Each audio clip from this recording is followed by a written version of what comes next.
বন্ধুসকল আজিৰ ভিডিঅ'ত আমি আলোচনা কৰিম যে আপোনাৰ ভেকচিন চাৰ্টিফিকেটখনক আপুনি কেনেকৈ এনেধৰণৰ স্মাৰ্ট কাৰ্ড বনাব বিচাৰে বা আপুনি এখন কালাৰফুল স্মাৰ্ট কাৰ্ড কেনেকৈ আপুনি বনাব সেইটোৰ বিষয়ে আজি আমি এই ভিডিঅ'ত আলোচনা কৰিম।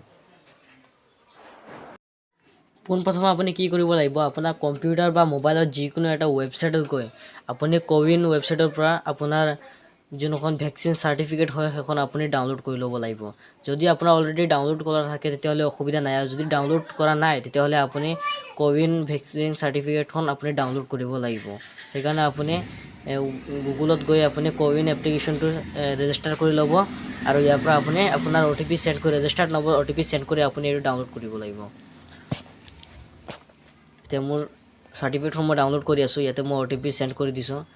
OTP চেণ্ড কৰি দিয়াৰ পিছতে ইয়াতে OTPটো আপুনি ফিল কৰি ল'ব। ফিল কৰি দিয়াৰ পিছত ইয়াতে আপোনাৰ যোনটো নাম শ্ব' হ'ব বা আপোনাৰ কাৰ কাৰ নাম আছে তেওঁলোকৰ ভিতৰত যাৰ এখন কাৰ্ড বনাব বিচাৰে সেইখন আপুনি ডাউনলোড কৰিব লাগিব। ডেছক্ৰিপশ্যনত মোৰ হোৱাটছআপ নম্বৰটো দিয়া আছে, সেই হোৱাটছআপত আপুনি মেছেজ এটা কৰি দিওঁ, মই আপোনাৰ তাত ফাইলটো চেণ্ড কৰি দিম।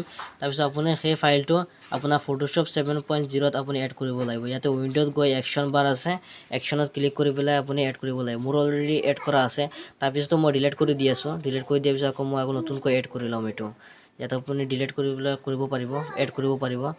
তাৰপিছত আপুনি কি কৰিব লাগিব, লোডত গৈ ইয়াতে লোড একশ্যন লিখা আছে, আৰু আপুনি মই যোনটো হোৱাটছআপত যোনটো ফাইলটো দিম সেই ফাইলটো আপুনি ইয়াৰ পৰা ছিলেক্ট কৰি ল'ব লাগিব। মই ফাইলটো ছিলেক্ট কৰি লৈ আছোঁ।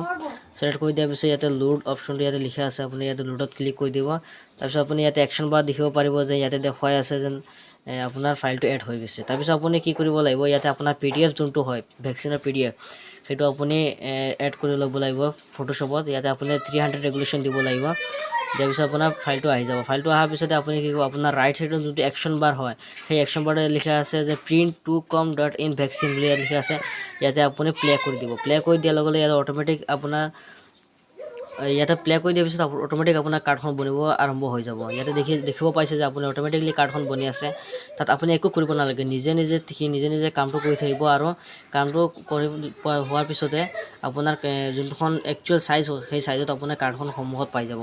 আৰু এই কাৰ্ডখন আপুনি PDF কপি স্মাৰ্ট কাৰ্ড কয় বা আপুনি লেমিনেশ্যন কপি কয়, যি কপি কয় আপুনি তাকে বনাব পাৰিব, কালাৰফুল কৰিব পাৰিব আপুনি।